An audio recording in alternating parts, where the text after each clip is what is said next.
Cole, welcome to the show. Thank you, Benjamin. Thanks so much for having me. You are welcome. It is great to be able to talk to you and to definitely learn from you. I had the opportunity, I think it's been, I don't know, maybe 3 or 4 months ago when I was in Brad Ritter's cohort, School of Grit, and you had a excellent breathing class or session, which was really encouraging and good for me. And that's something I've been trying to work on. So hopefully we can talk a little bit about that later on in our conversation. I want to begin by getting some of your thoughts. I have your book, The Total Potential, and Yeah. recommend everybody to go out and get a copy of this book, Total Potential, that you wrote with your brother. Something major happened to you when you were 19 years old. That's how the book begins. Can you take us back and tell the audience what happened when you were 19 and how has that shaped, I guess, the rest of your life? Because it was pretty significant event. Yeah. So when I was 19, I was hit head on at highway speed by a drunk driver. And I don't actually really know how it's possible that I lived through that accident, but definitely had lots of injuries. The person that hit me died in that accident. And it was just, it felt like my life exploded, really. I missed a semester of school. I needed several operations. I couldn't bathe myself. Like there were, it really, as a 19-year-old, really shifted what I thought I knew as my life. And I think because of the intensity of the accident, it really was clear to me literally as soon as it was over and I was at the hospital and knew I was going to be quote unquote okay, regardless of, what else needed to be done, that there had to be some reason that I lived through that because it just made no sense otherwise. And so, it was easily the worst experience of my life and something I have tremendous gratitude for because I think for a lot of us, we experience at an older age, kind of that quote unquote like midlife crisis or later in life and feel like, whoa, what am I here for? What's really the purpose of my life? And even though it was a really hard experience, it ended up being an enormous gift at 19 to be asking those questions like, what am I here for? What is my purpose? What does God want me to do? Mhm. And so that just informed so much of how I walked forward in my life. Mhm. And as I navigated finishing school and getting married and starting a family, there became this question of like, okay, so I know God has a purpose for me. And something that really stood out to me from that accident and my early life or early experience in my own family, nuclear family that I was creating, that family was the most important sticking point. Like that was the thing that held everything together. And that was the place where so much was possible to unfold if it was working well. Mhm.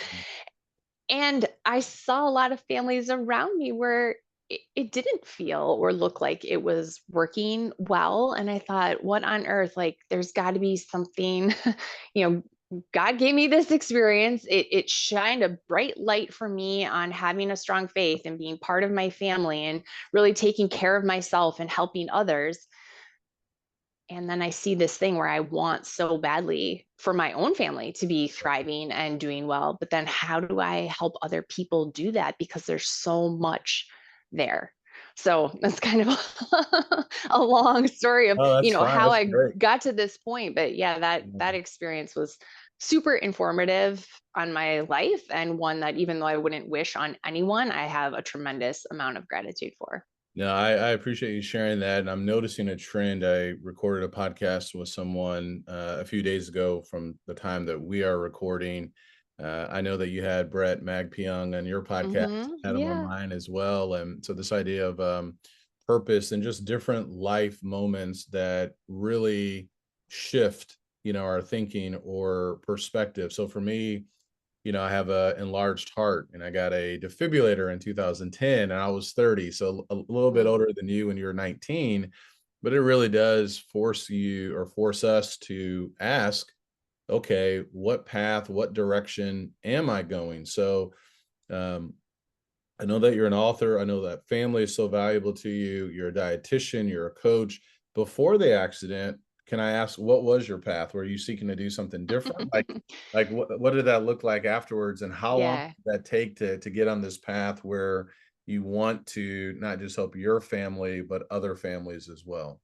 Yeah, so I was always really interested in health and wellness, and I was an athlete in high school, and that really was a super informative part of my life. And by the time I think I was like a sophomore in high school, I already knew that I wanted to be a dietitian. So I had a lot of interest in the health and wellness space, but uh, an experience past the accident that really shined this light on family within my career was that I was working in a clinic serving patients with cystic fibrosis. And that's a lifelong illness. It is a very intense illness to manage. And I was working with the pediatric clinic. And the thing that just stood out so vibrantly to me was that when the family unit was cohesive, supportive, curious, super caring, involved, when these aspects were present, something completely different was available to that child who was being cared for than I would see in other families. And it's not because they weren't well intended, it was just a certain level of dysfunction, or a certain level of wanting to hide that there was an illness within the family that other people might think something about, right? Like there's all these little nuances of where challenge exists to really come together in the family unit. But I saw firsthand the way a cohesive unit massively impacted the health and well-being of these children that have an intense illness. And so that within my career really shined this light on interesting, like that dynamic, as it turns out, is just as impactful as taking the right medication Yep. and doing your therapies every day, right? Like all of a sudden that is part of the treatment. And so that really stood out to me as, okay, there's something more that happens when the family works together than just like, yeah, I take my medicine and I do my therapy and I try my best, and a child maybe is in some way like on their own doing that even when they're young. So yeah, within my career, that was a real wake up call that the family had this additional layer of impact that was, an opportunity. Yeah, no, absolutely. Yeah. And for me, I totally understand that. My dad was not around growing up. So even now, I'm 44 years old. I can look back, or I'm still seeing things, and you can kind of peel the layers back and kind of see the impact. If mom's not there or if dad's not there. He was an alcoholic. There was some physical abuse. And so it was a lot of back and forth. And so, as a father now, it's a really big deal for me. I like to say we can replicate or repudiate, right? So the good things we Hmm. want to hold on to, but some of the behavior and habits that are not going to be beneficial, obviously we want to let go. So that's something that I've seen there too, and certainly with sickness, you need those advocates, with the Hmm. family, and so that's a very interesting thing and something important that we probably don't think about as much. So with family, you talked about, okay, family, it's so valuable. How do we help our families, as a father or as a mother, to be optimal? Yeah. Uh, Give us some insight with that, because there's so many obstacles today with respect to time or busyness, where people are families, they're in the same household, they're under the same roof, but they're not always like there, if that makes sense, right? And so, how do you help individuals, and what wisdom can you share with this idea of this total potential for our families? Yeah. I mean, there's so many things that come to mind, but I always say you Mhm. have to start with home base.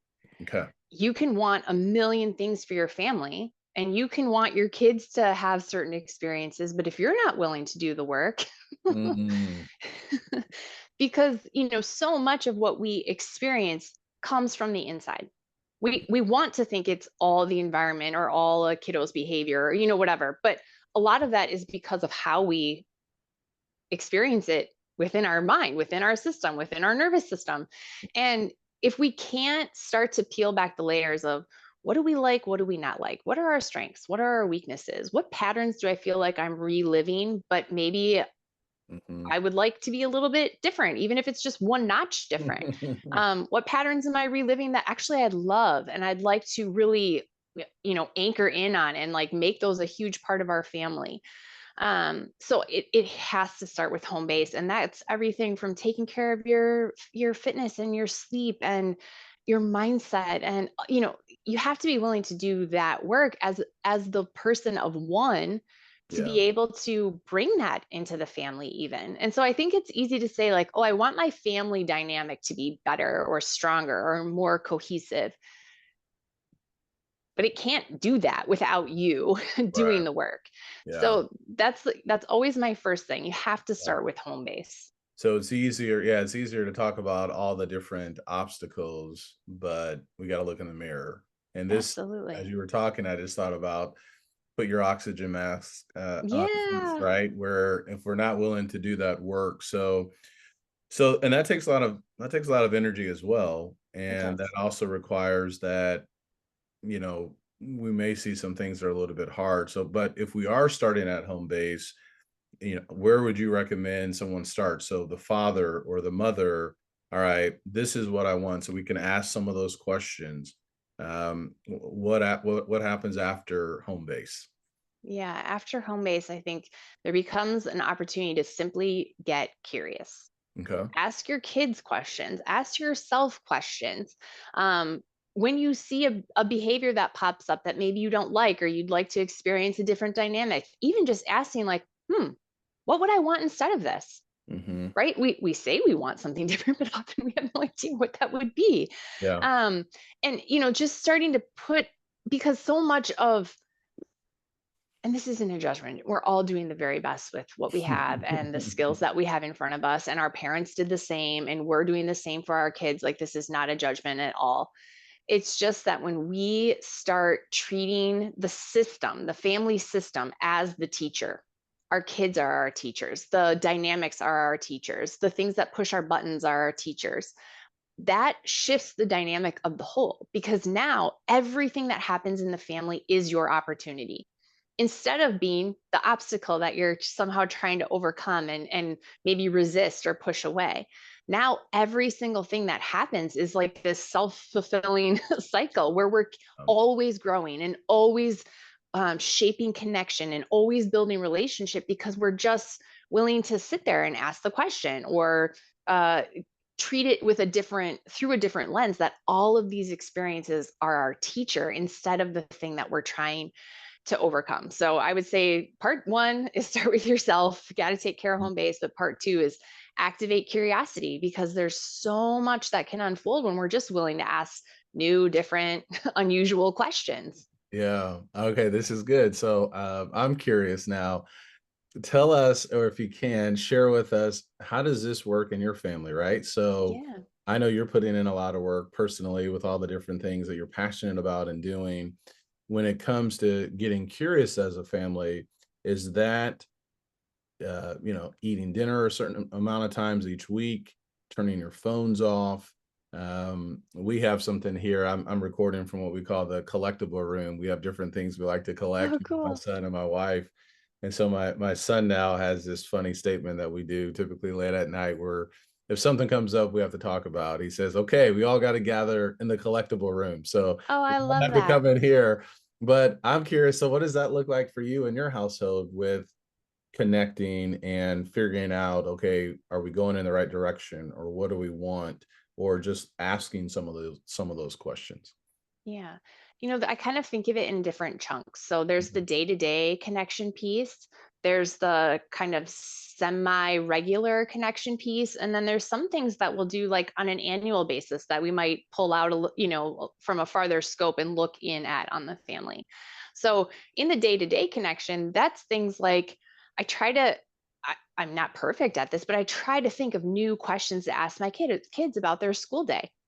What's something funny your teacher said? Who did you sit with at lunch? What was your favorite part of the day? What were you grateful for? Who did you help today? Like, there's, a million questions we can ask our kids, instead of just, how was your day? And then we get the same, like we can get in these kind of cycles of routine, and Yep. it's not ill intended. It's just, it's not as productive as it could be.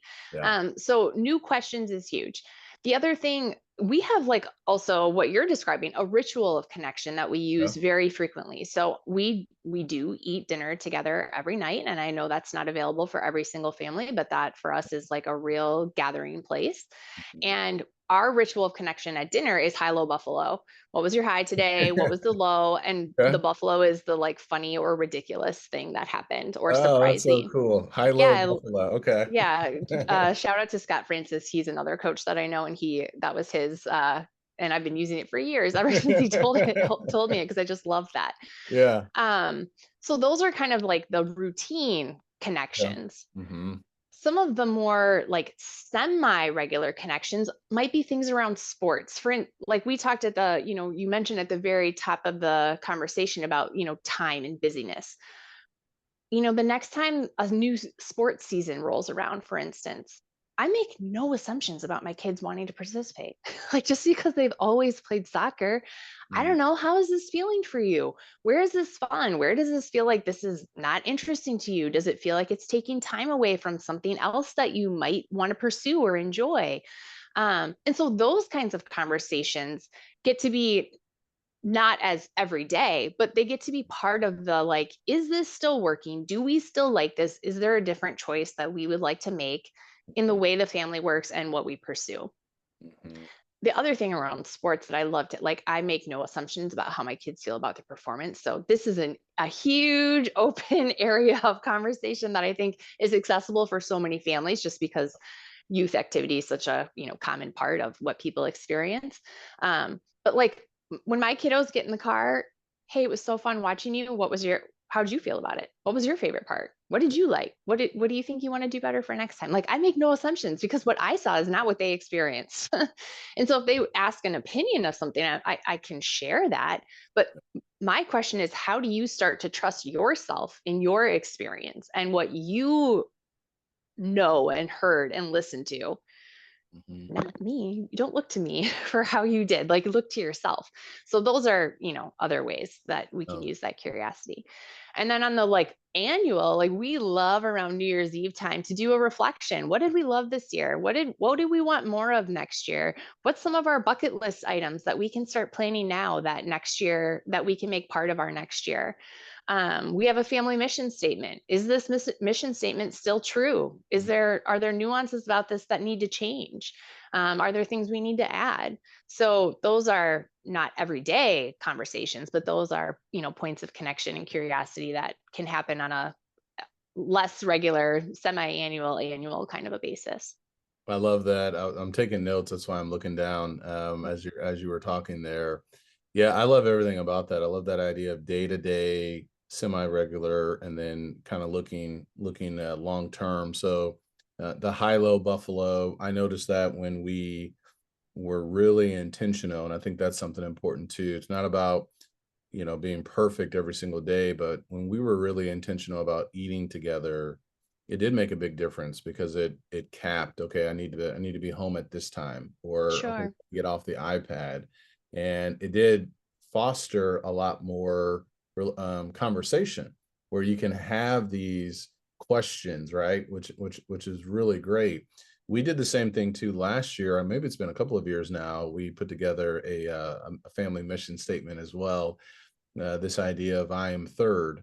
And Mm, so, but I love that because we need to revisit it and we need to mm, talk about it even more. So those are fantastic thoughts about the questions. And I almost think about just a business, like a business. What if we mm, had that same kind of mindset that we have with the way that businesses are run, or the way that we run companies? When I was working with Pfizer Pharmaceuticals, we'd have these huge POA meetings, and we would have start, stop, continue. mm, And mhm. that sounds exactly like what you were talking about with your children. Do you want to continue this sport? Instead of just assuming, all right, let's get you enrolled again. So thank you for that, because I think that's really good. One of the challenges people may have is, okay, how do I find time for all of this? Have there been things that you guys have identified that you have to say, okay, look, we got to cut this out because it's kind of getting in the way? Or, what do you do when you feel yourself kind of shifting, so to speak, where, what, we haven't been curious in a while. We've missed two or three dinners. How have you been able to navigate that, and what wisdom would you share to people who are listening to get back on track? Yeah, I mean, I think no needs to become a really regular part of people's vocabulary Mhm. because, I mean, we have 3 kids, and if we said yes blindly to all the things that they could be doing, even just for sports, even just for like that one Mhm. category of things, we would, number one, never see one another. And number two, we would never be home. Yeah. And no can be really hard to say when it feels like, oh, my kid's not going to make the team if they don't play that summer session or whatever it is. Well, that's okay, cool. But then that's the opportunity for the conversation. Hey, there's a chance that if you don't play this thing this summer, that has impact for next year. What is your thought about that? Do you care about that? Do you care enough about playing next year to do the thing this summer? Right? Like even those types of conversations are so valuable. And so no has to become a regular part of the vocabulary. The Yeah. other thing is that we end up wasting so much time scrolling on social media, in tasks that we think are valuable from an outside perspective, but actually mean nothing to us. Like, do you have a perfect lawn, but you absolutely hate taking care of the lawn? Like, why do we do these things to ourselves? And so, Mhm. really starting to ask, what are the things that fill me up? What are the things that my kids love to do? Where are the places like my kids, for us, spending time away on vacation is a super important part of how we connect. And so we make that a regular part of how we decide to be together. My kids love to be at the beach, at the ocean. They don't care where it is. They don't care what house we're like, they don't care about any of it. But that is like a respite and a reconnection for them. Mm. Okay, well, we can create that. We can do all kinds of things to make those types of experiences more routine as long as we're willing to have the conversation about it. Because if I don't know that that's what fills us up and I make an assumption about that, actually, what my kid wants to do is, go to this summer camp that they actually don't care about, well, I can correct that really, really quickly. So, I mean, just really getting clear about what the priorities are. I don't work on nights. I mean, like, you Mhm. have to be able to set the boundaries because there's always, in any career that you have, there's Yeah. always going to be more work to do. Yep. And there's always going to be somebody who could immediately come in and do the exact same job that you're doing. And That's so true. what are you like selling That's your so soul to true. the man? Who cares? Like if that's the thing that absolutely fills you to the brim and makes you come alive, okay, but then be clear about that. But Yeah. if it's not, what are the boundaries? Where is the no? How do you have more focused time on the things that you need to get done so that you can have time for the things that you want to get done? I Mhm. mean, it's not easy, but there's a lot of time in the day if you're intentional about what you want to do with it and where the boundaries are and what the no's are so that you can have more space for the yes that actually like, yay, that's amazing. Yeah.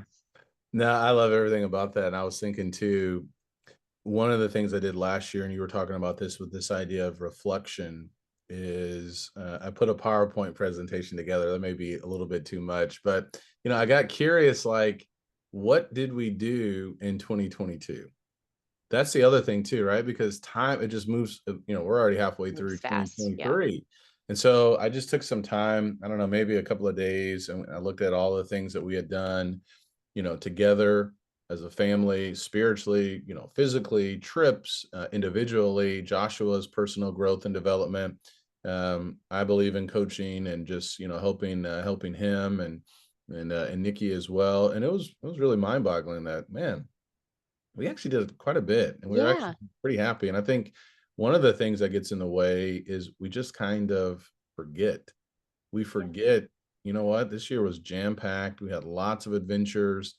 We actually had a lot of time together.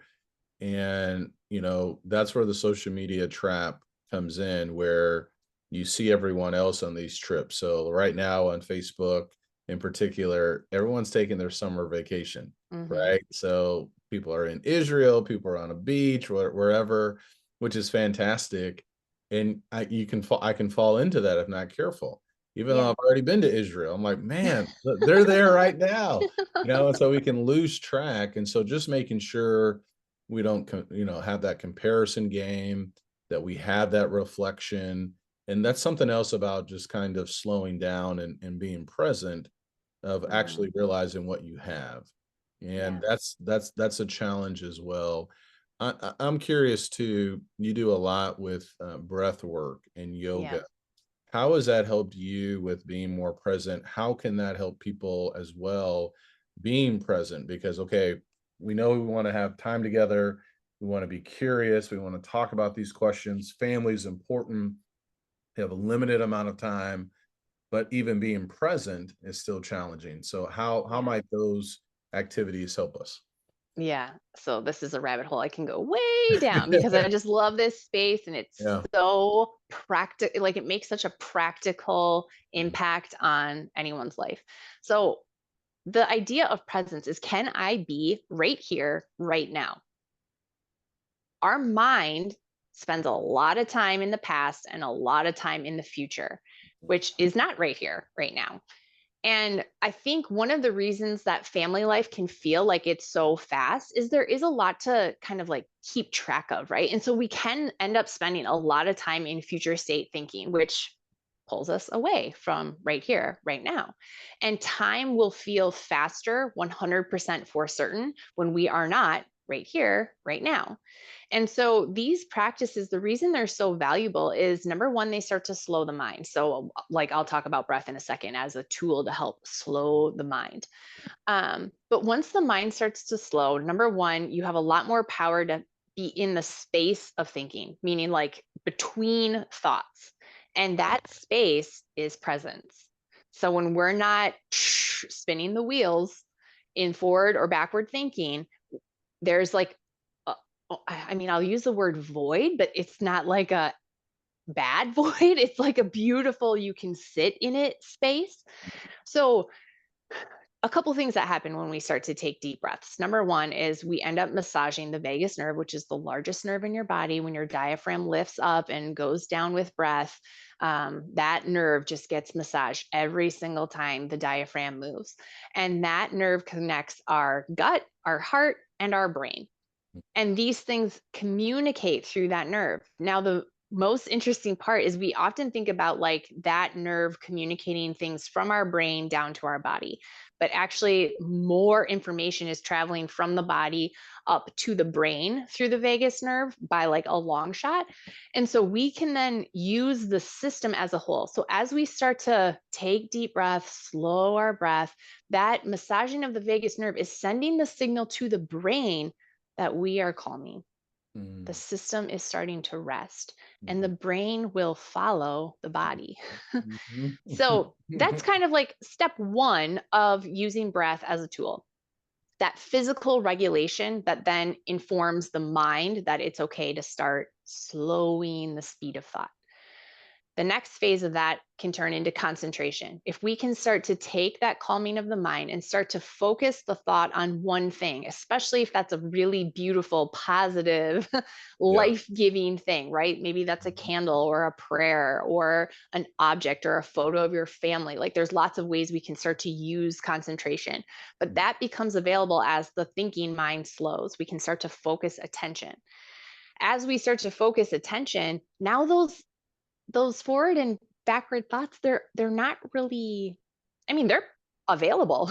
We Mhm. can find Mhm. ourselves click to them very quickly, but Mhm. boom, then we're right back to that thing that we're concentrating on. So this is the traditional teaching of yogic practice and how meditation starts to work. There's many layers after this. Mhm. However, those first two layers are the layers that start to create an ability to be right here, right now, in presence. Now, the thing that's really interesting in family is you can be sitting, like while your child is sitting there telling you about their day, you can be sitting there taking nice, deep, slow breaths.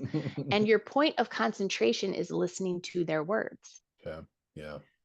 right? So it doesn't have to be this like woo woo crazy thing that's happening. It's like Yeah. just use the tool as a way to train the system to be present. And trust me, your children feel that. They know when you're present. They know when you are listening to Right. them. That's right. It's a shared experience. It's not only something that happens inside of you. And Mhm. so those in the family dynamic, to me, this is like a superpower tool, and it's available at all times for Yep. no cost. Like this is, ha.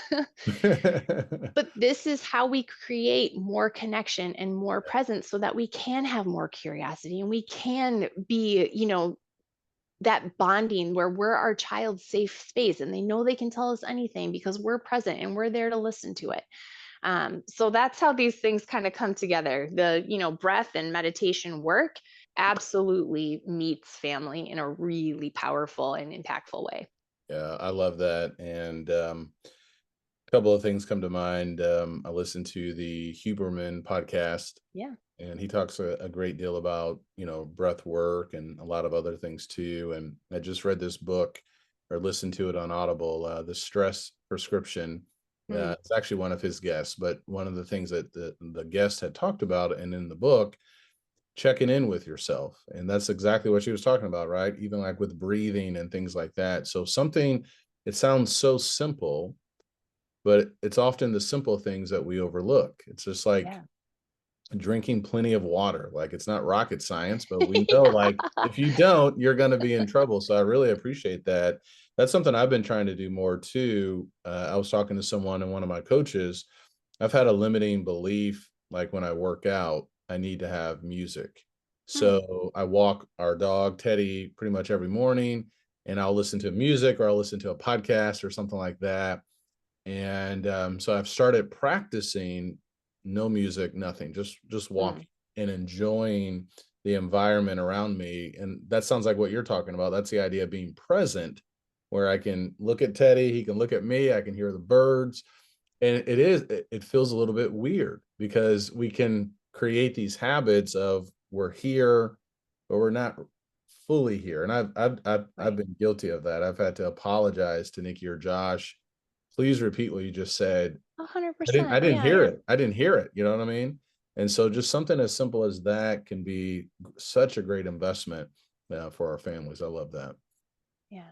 And to your point about simplicity, Mhm. I like, to me, that is a absolutely critical like value that you can bring into the family because the I mean, this is my own belief, but my own belief around the complexity and the way it's kind of fed to us through negative media, all Yeah. the things we're supposed to pay attention to, whether or not they matter to us or not, how busy our families can be.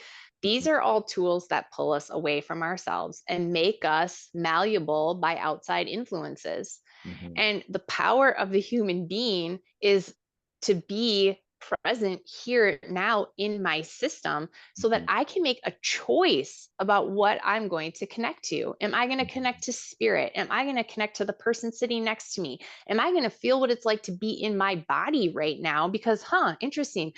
My system has tons of intelligence that my brain doesn't really have that same access to. And there could be a whole bunch of things that rise up just from me being present in my body. So simplicity to me is like an absolutely critical factor in the whole chapter in our book about it because Yeah. like making it harder is not going to be a solution. Making it more complex is absolutely not going to be a solution. How can it be as simple as possible? That's why breath is such a cool tool because we breathe all day long. Let's just be in control of our breath so that we can choose how it impacts our system.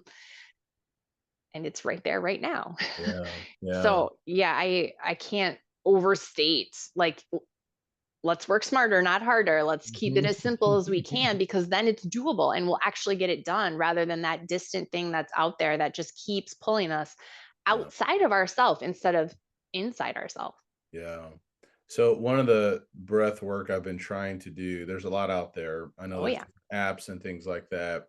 So I'd love to get your thoughts, if there was one or two. So one of the things I've been trying to do at times, I take a breath in, and then I take like a short additional breath, Mm, and then I exhale. hmm. And is that something you recommend? Is there a particular kind of method?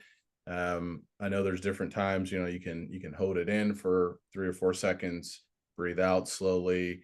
So if a mom or dad is listening here and they're saying, okay, I want to maybe share something with my children, what would be the easiest way to start with this idea of breath work?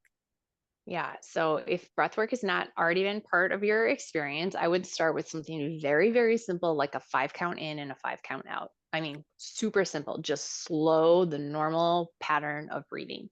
Yeah. That will change the way your system feels almost instantaneously. Like within a few breaths, you're going to feel different from slowing the breath in that way.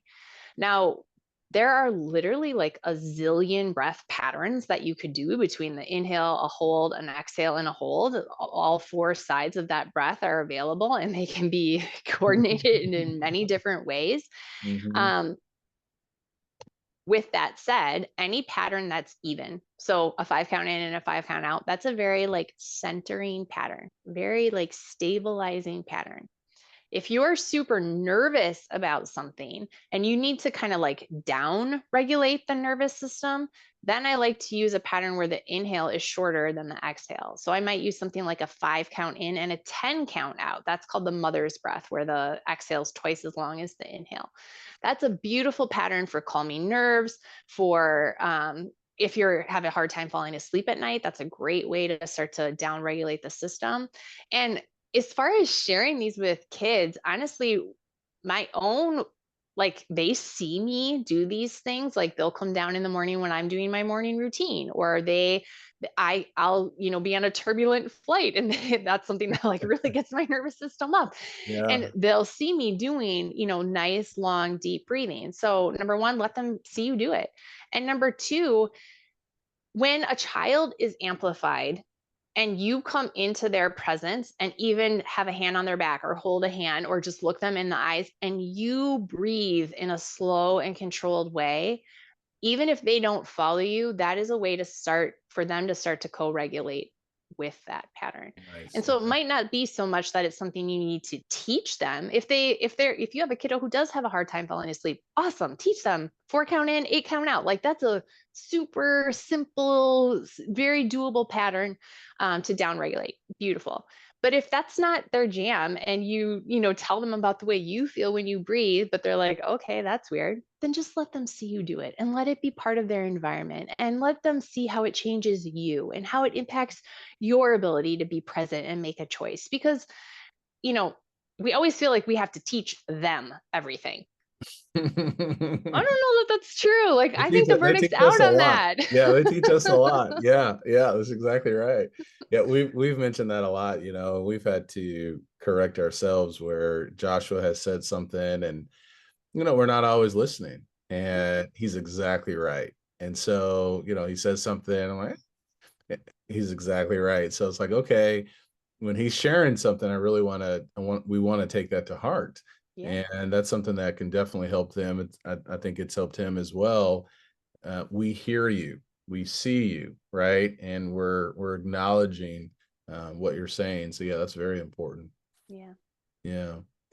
Um, you mentioned morning routine. I want to get to the book here in just a few minutes, but Yeah. I'm curious, and that's my new word for the rest of the show. You have 3 kids, you coach, you do a lot of different things, you're an author. What does your morning routine look like, if I can ask? Yeah, so I have a core routine that I'll pretty much make happen regardless of what the day holds or what time I wake up or, what happened with a kiddo overnight. And that includes gratitude, journaling, drinking a whole bunch of water with Mhm, electrolytes. Um, I do uh, reading, and sometimes that's different, but I've been reading a Catholic priest's reflections, daily reflections, and then I will sit and breathe and usually meditate or consider the thing that I just read. mhm, So always gratitude, always water, always some reflection, and then controlling breath. To be honest, that breath practice, that's the part that shifts the most often because I can, as I've had time with it and more practice, I can meet my system where it is. mhm. However, if that's not part of your routine yet, I would do like for anyone listening who's like, oh, hey, I'd like to try that. I would definitely do the same practice every day until your body's like, oh, okay, this is interesting. I Yes. can totally do that. Yeah. But those are my core elements. And then past that, if I have a nice, long morning, the kids are sleeping in on a weekend or whatever, then maybe I'll stretch or throw my workout in, or, Yeah. sit and have a conversation with my husband. And that can all kind of be this really, I think of the morning routine as what is the thing that lets me choose how the day starts, and what's the thing that fills me up and feeds me. And so, Mhm. so whatever those aspects are, but I have my core, and then I have my like, gosh, if I had 3 hours and I could do whatever I wanted, Yeah. Yeah. version as well. Nice, nice. No, I love that too. My morning routine, I'm drinking a lot of water. I'm up to about 51 ounces. So I'll have a bottle of water. I'll have 2 big cups of lemon ginger tea with some Mm, honey in it and some lemon in it. And I've started listening to the Bible on an app, and so I can just yeah. listen to it. And I'm going through a particular Bible reading, but I've also started taking like a bath in the morning just to kind Oh, of nice. relax. It's a little bit different, but just trying to keep the stress levels low, and then Yeah. getting some kind of workout in or something like that. Do you have a nighttime routine? Are you doing the breath work as well to shut things down? How does that look? So I really use breath like all the time throughout the Yeah. day. Like there's the second I feel my system kind of like twinge into something that doesn't feel like I'm opting into it, I'll use breath to kind of correct in one way or the other so I can come back to center. So I will use one of my favorite things to do is stack practices. So, and Okay. I stack them often in my evening routine. So, a Mhm. stack practice for me looks like I will be doing some version of yoga, like flow, like very simple postures as like almost like a stretch with a intention of stretching before bed. But so I'll be using my body, moving my body to stretch, saying prayer, and breathing deeply at the same time. So Nice. those Nice. all get to come Yeah. together. And then I do a journaling, like what did I learn today? What did I like today? Oh, What do I want to do different tomorrow? Journaling practice that includes gratitude. So gratitude's my bookends. I love that. No, I love that. There's something very important with gratitude, and that certainly will keep that foundation of contentment and perspective. I gotta ask, are you using, so I have, this is basically my secretary right here, my full focus planner. And so I'll write in here different things about, okay, success or wins for the day, right? Drinking a certain amount of water, my workout. I can write a lot of different things in here, and I have my schedule. Is there a particular or gratitude journal? Is this just something you're just doing with a dollar notebook, or do you have a system for your Yes, I coaching wish. clients? Like, what are Oh, you they are using? here. Yeah. So I love the 5 minute journal, which Yes, I have that. I have yes, that. Okay. this the 5 minute journal. I love this I've because used it that. it Yeah. has a spot for AM gratitude and PM Yeah. gratitude. And in the morning it asks, what are the things that would make today great? And I Okay. love that because it Yeah. it kind of sets the focus right away without it having to be like a specific. I mean, sometimes it's a specific task, but for me, like one of the things is like the night is family time, Gotcha. right? So it's not like we're going to do this one thing, but like I'm going to block that time. And Mhm. so I love that. So I use the 5 minute journal for both the AM and PM ritual, and then just a freehand, yeah, like just whatever journal I think looks pretty at the store when I need Yeah. a new one, to do more of like a freehand journaling at night. Got it. And that is, I really, I've shifted that practice subtly over time, Yep. but I'm currently using that practice as a lot of like brain dump. Like, how do I really get the day out so that I can assess it like from afar rather than kind of being like in it still? Um, so that's more of a brain dump kind of situation, but I will collect the wins in there. Like, here are the things I loved, here are the things that felt really good. And then here's the things where, who I'm going to be super honest for a second. Like when I was doing mine last night, I was like, oh, so interesting. I spent a lot of time today thinking that I didn't like the way my body looked. Like, Mm. that's interesting. So just to be able to get it out and then start to look at it objectively is a Yeah. super valuable tool for me. Yeah. So I'll use that as kind of a free, just get it all on paper. Yeah. No, I love that. And I appreciate the vulnerability with that, because those are hard things we can kind of ignore if not careful, but trying to get to the root of that. So that's good. So you don't have to tell us, but were you able to identify why you were thinking that way? Was it just something you saw or just a fleeting thought?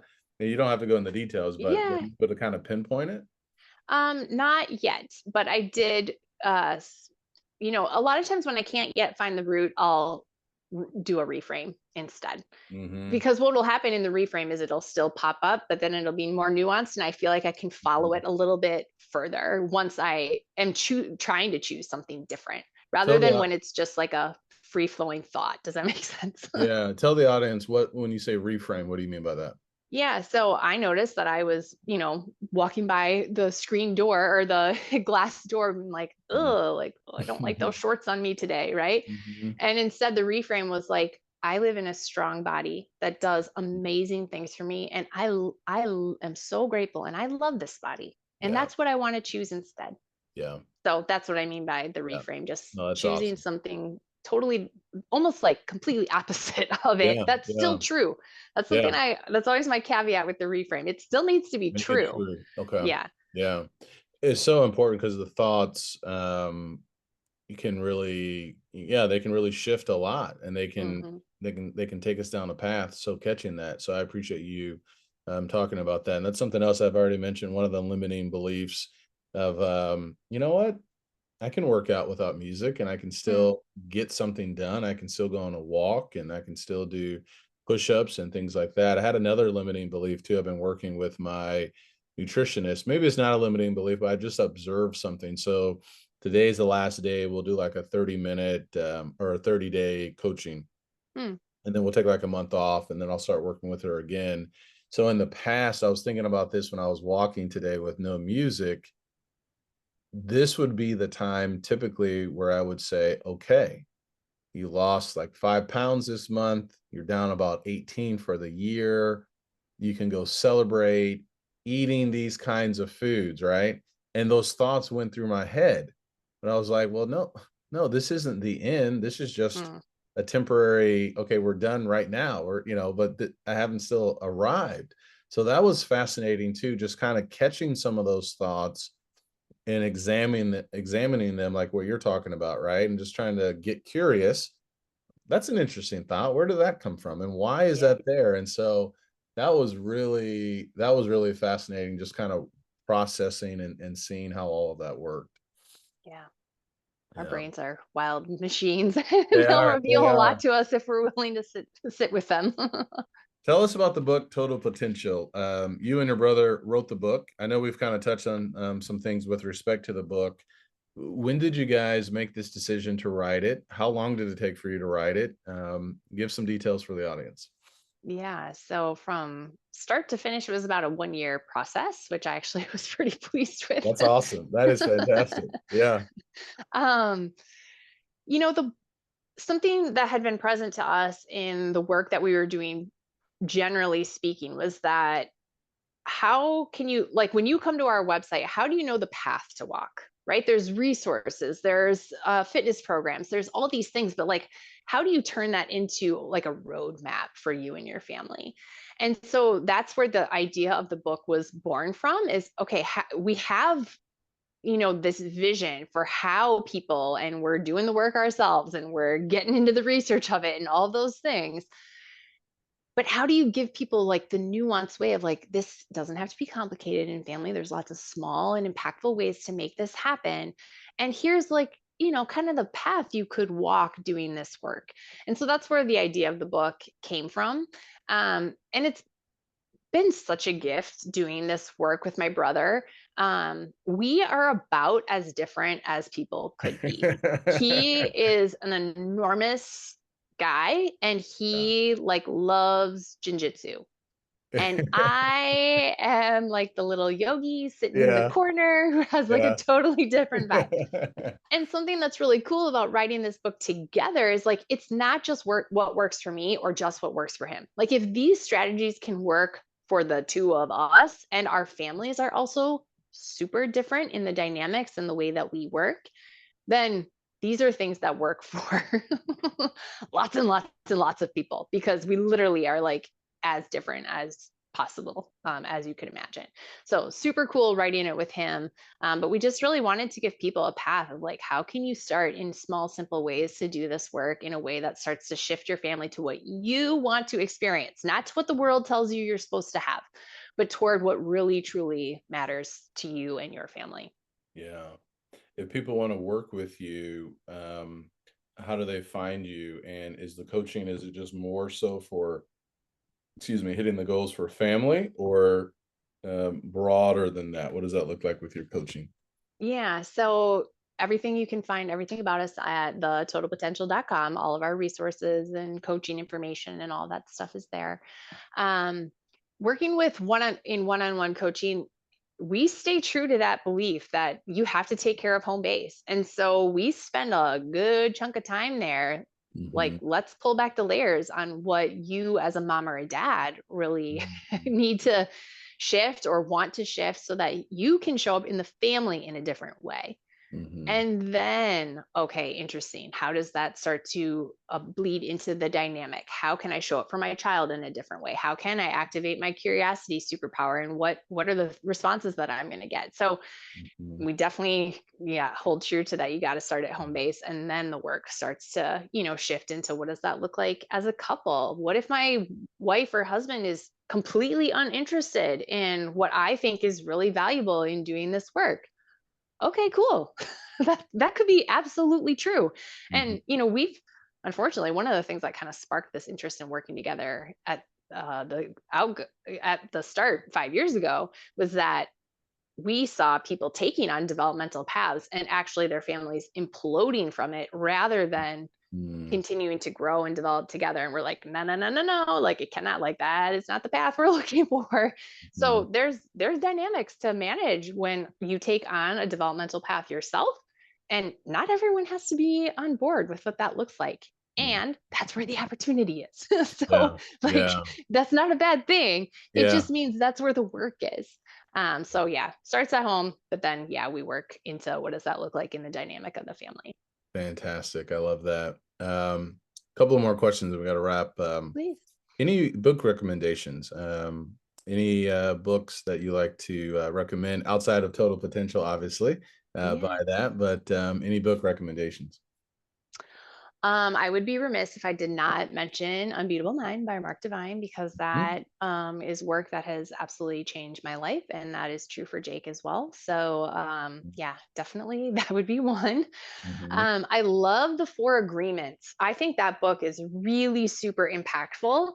mhm, And I also love The Alchemist. Like, oh, that book mm. is like, oh, it'll just turn your perspective on what you're looking for and where to find it. And yeah, those are some of my all-time faves. So I've read the Four Agreements. It's been a while. I've heard of The Alchemist. My wife is reading that now. I remember getting some information. It's been years ago now with Mark Divine, and he had something. I can't remember what it was, but he had talked about like getting rid of sugar and caffeine. I was like, what? And I was like, I'm not doing that program. But in hindsight, it's like I should have done that program. Well, you know what? You find what you're looking for when you're ready for it, right? So That's that's no yeah, problem. Yeah. that's true. Yeah, Um, yeah, yeah. I mean, that's work and experience that literally changed the trajectory of my life. So I can't yeah, speak highly enough of the work that he yeah. does. Yeah. Yeah, absolutely. Well, Cole, thank you so much for being on the show. I really appreciate it, and Thank some you. great thoughts to hopefully share and inspire people. You definitely have a I can do mindset, and so thankful for the work you're doing. Final thought for the audience.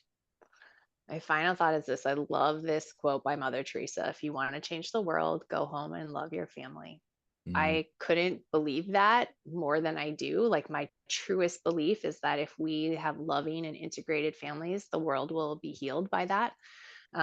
So the work starts at home, and there's some really cool stuff that can unfold there if you're willing to do it. So I just give lots of kudos and encouragement to anyone who's willing to do the work there. yeah. All right. Thank you, Cole. Yeah, thank you. All right. Take care.